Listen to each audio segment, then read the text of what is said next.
Now we go into 1.3 composite function. Most functions that you meet are combination of two or more function.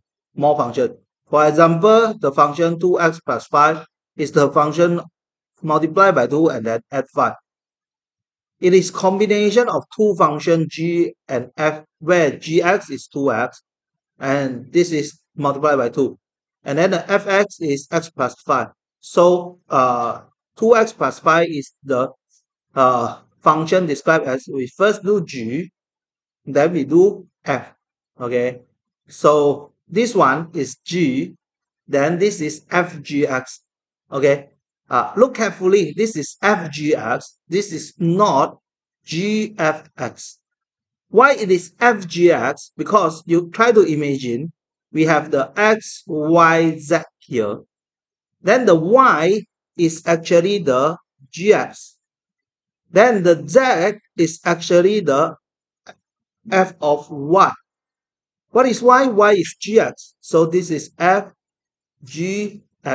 So it is fgx.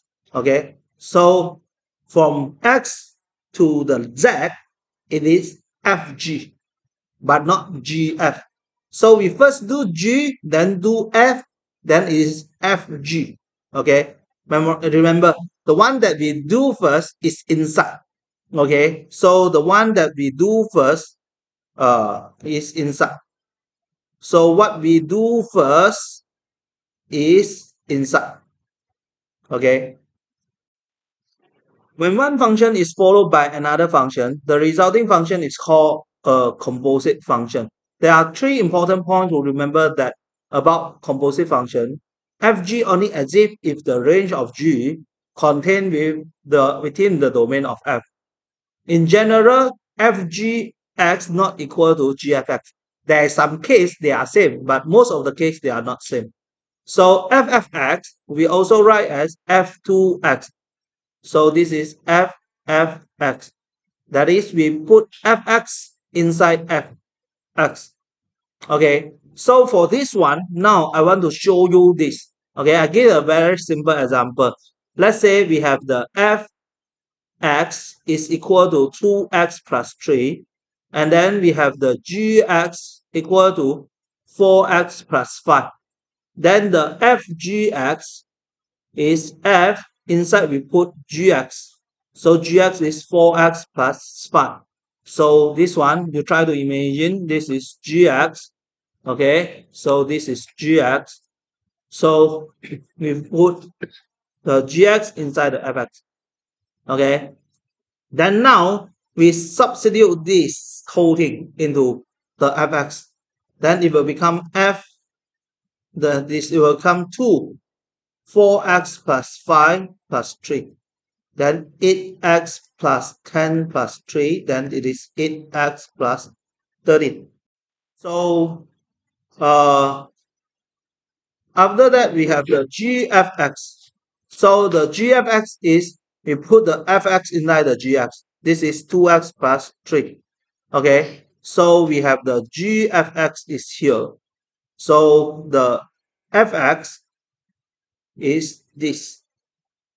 Okay, so now we put in the 2x plus 3 into here. Then it will become 4 times 2x plus 3 plus 5. 8x plus 12 plus 5. So it is 8x plus 17. Okay, from here we can observe that the fgx is not equal to the gfx for this case. We look at example number 3. The function fx is defined by this, and the function gx is defined by this. So they want us to find fg7. So we find g7 first.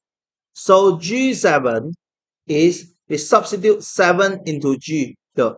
So we substitute g into the gx, 7 into the gx, 2 times 7 plus 6 over 7 minus 2. So it's 20 over 5, which is equal to 4. Okay. So what we do here is actually we substitute the 7, okay, into here, okay, into this part, okay. Then after that, we want to find FG7. Then G7 is 4, so it will become F4. So the F4, we substitute into the Fx, it will become 4 minus 2 squared minus 3. So 4 minus 3, 1. Okay, so the answer for Fg7 is equal to 1. Next, work example 4, we have fx is 2x minus 1 and then the gx is x squared plus 5. So the question asks us to find fgx. So for fgx, the fgx is we substitute the gx inside the fx, x squared plus 1, 5, 2 times x plus 5 minus 1.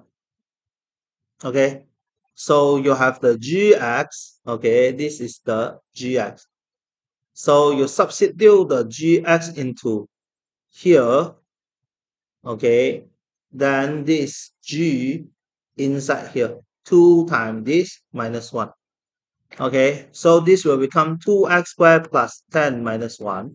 Then will become 2x squared plus 9.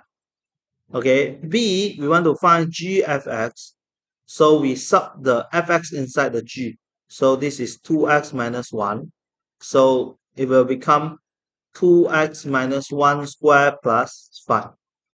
We expand this one, it will become 4x squared minus 4x plus 1 plus 5.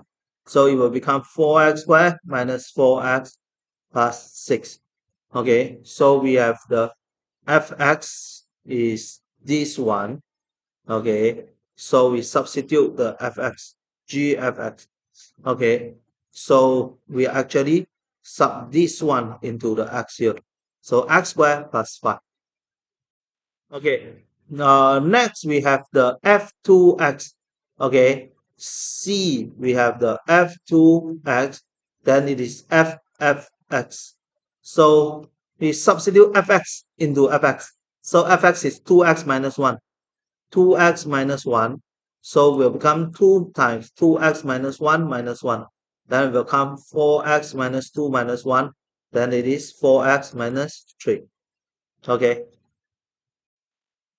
So we look at work example number 5. We have fx equal to x squared plus 4. And gx is 8 minus x over 2. They want us to find the domain and range for fgx.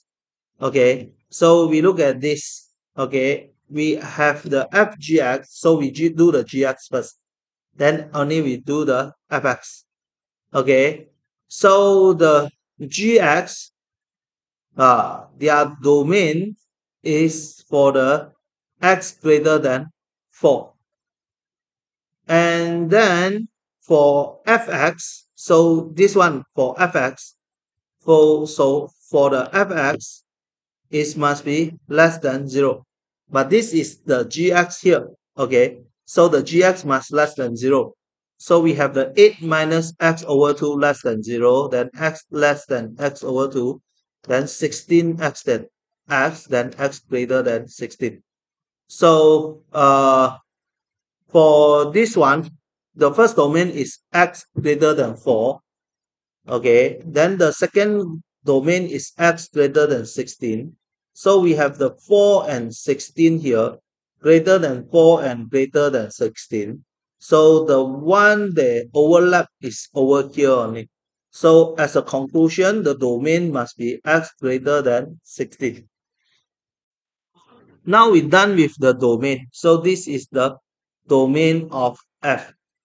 Okay, next we want to find the range. So to find the range, we need to draw the graph, then only we can find the range. Okay, so before we draw the graph for fgx, first we must find out what is the function of fgx. So the fgx is f inside, put the gx is 8 minus x over 2. And then the fx is x squared plus 4. So this is 8 minus x over 2 square plus 4. Okay, so this actually is a vertex form.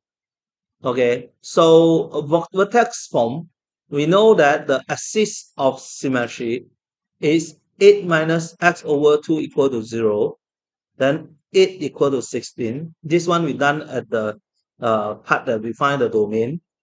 Then the A is 1 greater than 0, then the shape is concave R. Then this will be the minimum value. Minimum value is 4. Okay, so we have the 16, 4 here. So you can imagine the graph will look like this: 16, 4, 16, 4. This is 16, 4. Okay, 16, then 4. Okay, when x equal to 0, then it's 64, 70. This is 70. Okay, just now the domain is x greater than uh, 16. So actually it's this part. So the uh, smaller value is 4. Okay, so the range is the x, no, the y or fx is greater than or equal to, no, it's greater than 4 only, because over here is greater than 16, not included the 16. So this one also cannot include the 4. This one will be something like this. So we have something like this. Okay, uh this is a hole here. Okay, they don't have a value at this part.